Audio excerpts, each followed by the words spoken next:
digital talent, and then I signed my first traditional talent, which was Clinton that you're asking about. Clinton. Yeah. Dude, that was a great kid. Yeah. Super nice. And explain his story on how you found him. Yeah, that was a really cool story. Essentially, I was browsing YouTube one day, and I stumbled across this original video by this kid named Clinton Kane. The video had 21,000 views. He had 40,000 subscribers. I mean, it was completely buried. Like, no one had seen it. And I instantly fell in love with it. I was like, this is the most incredible thing I've ever seen. I have a screenshot from that day because I posted it on my Instagram story. That's how captured I was. And I reached out to him the next morning, and I was like, hey, I know a bunch of A&Rs and people in music in LA because I had shot video and touring videos before. If there's any doors that I can open for you or any intros that I can give, I'd be more than happy to do so because you're incredible and I just want to see you succeed. And he was like, yeah, that's great. Like, whatever you can do, that's amazing. And so I ended up emailing 3 or 4 people that I knew, and no one responded. Like, no one took my email. And I was shocked. And a week later, that video that I had seen that I had posted on my Instagram story goes viral. And it goes from 20,000 views to 1 million in a day. And I'm like, oh my God, we have to make a move on this now. And so I was talking with some people in the company internally because we had managed digital media talent, but we had never managed an artist. And I didn't want to take his career into my hands and then mess it up. Like, that's not responsible of me. If I don't think I can handle doing that, then I shouldn't take that on. Because that's unfair. I mean, that's his career and his future. And so we ended up bringing on someone to the team who had a music background, and I ended up just learning a lot in the interim. And Clinton was like, hey, I want you guys to manage me. And we did. And so we signed him, and we worked with our corporate counsel for like a month because he was in the Philippines at the time. So we had to get him visas and everything. And probably about 6 or 8 weeks after that had started, we flew him out to Los Angeles, and I was backing him financially 100%. So I had to start moving funds. Like having another kid. Yeah. It was your first kid, Kahlil, at age 19? Yeah. So I started pulling funds from other parts of the company and just shutting things down so that I could give him a proper chance. And we had him in Los Angeles, and the first trip, both of our first experiences in a music studio, which is crazy to think about. And we had him in with one producer, essentially 12 hours a day for 2 weeks. His name was Griffin Oscar. And it was just a process of Clinton getting comfortable in the studio and trying to put down some of the original music that he had put out on YouTube into a proper recording. And then the third week, we did a whole round of label meetings. We probably had 7 or 8 label meetings lined up by then. And keep in mind that by then, he had a lot of views from that one video going viral. And so those were all labels that had reached out. I didn't reach out to a single label on my own. Good for you. Yeah. And it was crazy. And ballsy move right there. Yeah. And so then he flew back to the Philippines. He came back for another 2 weeks. And that trip was a little different in terms of focus. That trip, we had him in, instead of one producer for 2 weeks, we had him in with a different producer every day for 2 weeks to get a sense of like who he liked. And I was backing him financially 100%. And then he flew back one more time, and the next trip he came back, we flew into New York and we signed with Columbia. And so from start to finish, it was 6 months. A crazy schedule, and influencers were very flaky at the time. I mean, you'd schedule something and then you'd text them 30 minutes before you're scheduled to shoot in Orange County or something, and you're already driving and they're like, no, I have to cancel. So it's very easy to take a step back and be like, this is crazy. I don't want to do this anymore. And so that's when I started working on my first legitimate startup. We started building out an influencer marketing place. And at the time, that was almost non-existent. There was no other players on the market. And we got to MVP, or minimum viable product stage. And by the time we were there, the market was far too saturated. Like, everyone had come up with the exact same idea at the exact same time. And I made so many mistakes in terms of running your first startup. I mean, I was 18.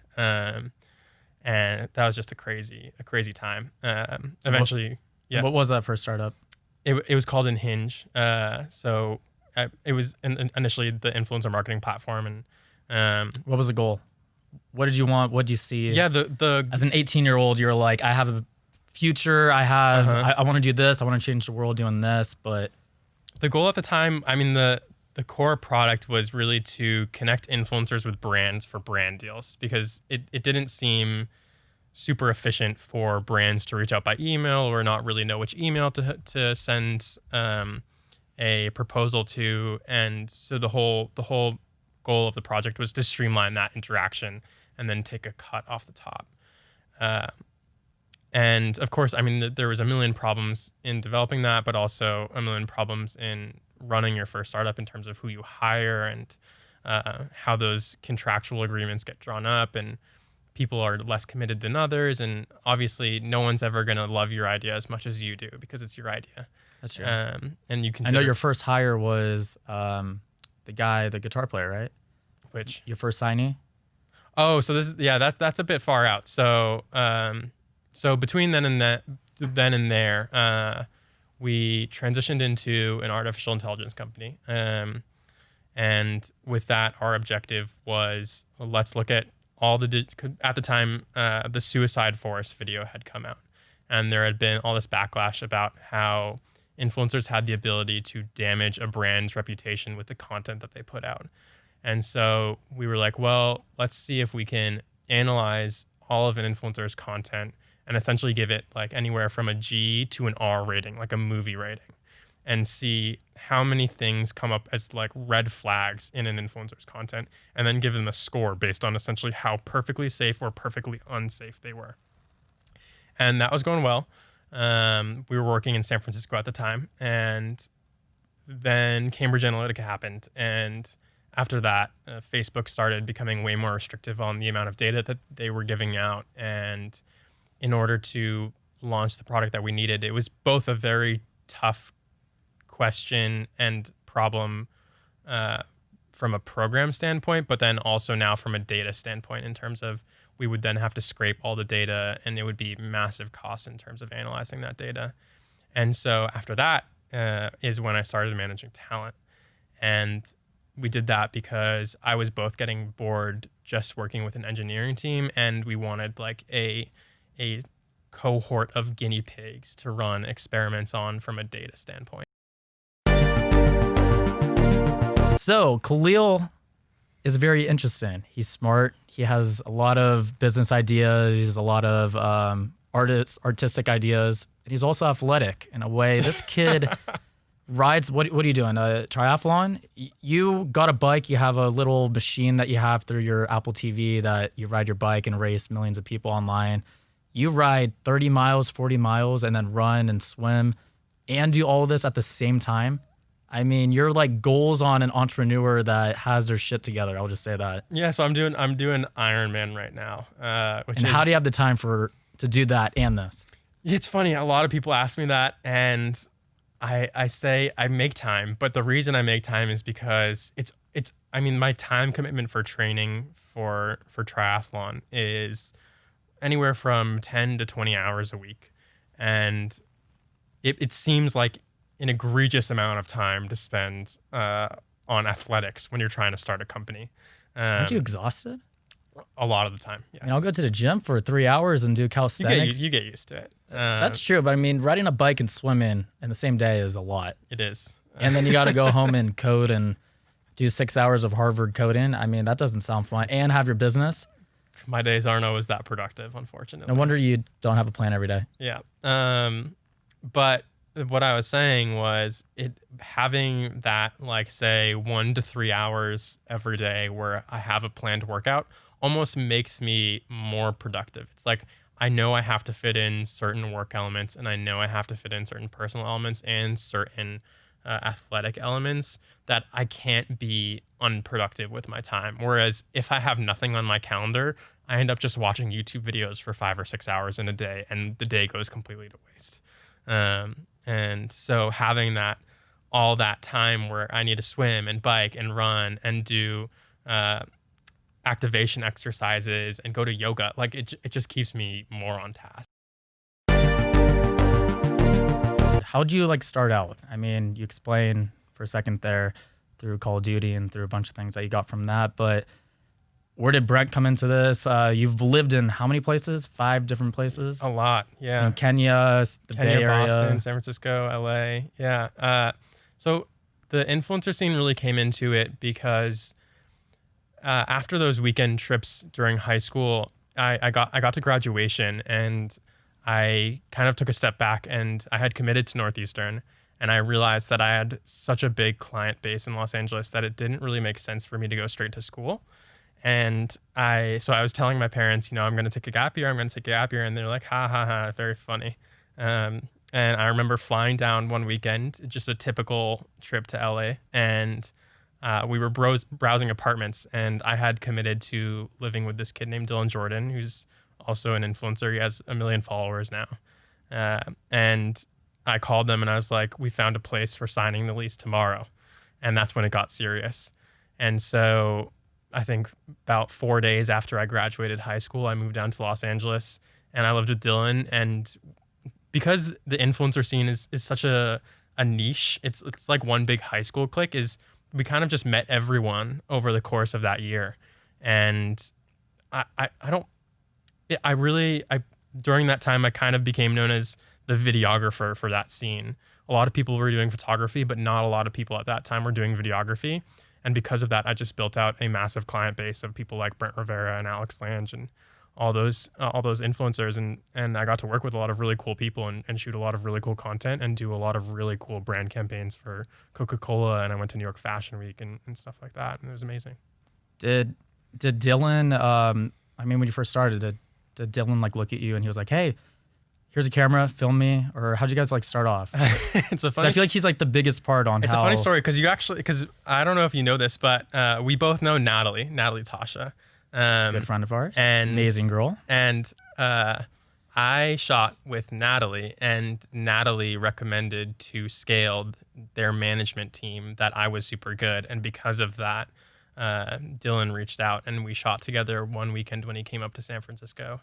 And from there, the relationship just grew. I mean, I think it was that same weekend that I had first met him that we decided, like, hey, maybe we should move in together in Los Angeles. And he was still in high school at the time. I mean, it was just, things moved so fast. Was it normal or was it a little strange? It was very strange. I mean, and moving. What was Dylan doing at the time? Was he big at the time, or was he started off very, no one? I think at that time he was probably around 300,000 followers or maybe 400,000. And for people that don't know Dylan, what does Dylan do?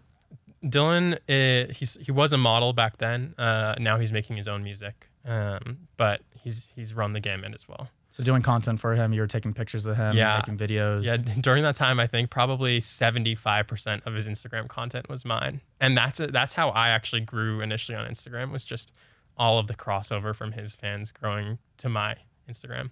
What was it like living with him?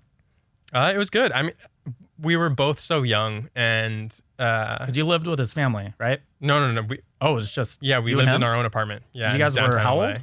I was 18 and he was 17. 18 and 17 already living by yourselves? Yeah, it was. Whoa. Okay. Take me behind the scenes of what happened during this. Who did the laundry?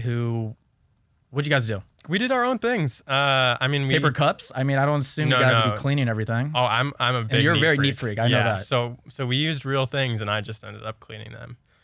But during that time, I mean, we were both so young. We had a lot of learning to do in terms of personally and our own growth, and because of that, I mean, we obviously had tension as you do with any roommate. But it was a great experience. We bonded so much during that time. It was amazing. Yeah, I stumbled on this idea of like, I was in my relationship and there didn't seem like any clear way for us to manage expenses. Like, you've got the early stage relationship where you've got a lot of expenses and no clear way to manage them. And then you just expect people to jump into marriage and have a joint bank account. And there's really no intermediary step. And then I built upon that thesis and said, well, you've got so many couples cohabitating, and that involves a lot of expenses just on a numbers basis, just in the number of transactions, from rent to dates and groceries and trips away. And no one really even considers a joint bank account until they're married or even earliest engaged. And so I was like, well, what if we can create a joint bank account with training wheels? And so we came up with this idea, and basically the way it works is you sign up, you agree to split all your costs in a certain ratio, like say 50-50 or 60-40. It's a completely digital process. Like you'd sign up for a Venmo, very easy, very painless. And then you're required to deposit to that ratio you'd agreed to. So I could deposit 600. You, Michael, could deposit 400. We're not allowed to deposit outside of that ratio. Then we're both authorized debit cards that transact from that account. The transactions are withdrawn from that account. And then say you deposited 400, but you need $200 back now. So that's half of your original deposit. It's an auto balancing account. So I'll be deposited back $300 of my original deposit back into my account. So that keeps things equitable. And so we really wanted to eliminate all the traditional concerns that come with a joint bank account and change the mentality of joint banking from this is something we're going to save till marriage and we're going to deposit 30% of our income to we're going to use this to cover all of our revolving monthly expenses, maybe 1 to 3 years into a relationship rather than 2 to 7 or whenever you get married. I mean, I just thought that was a ludicrous idea.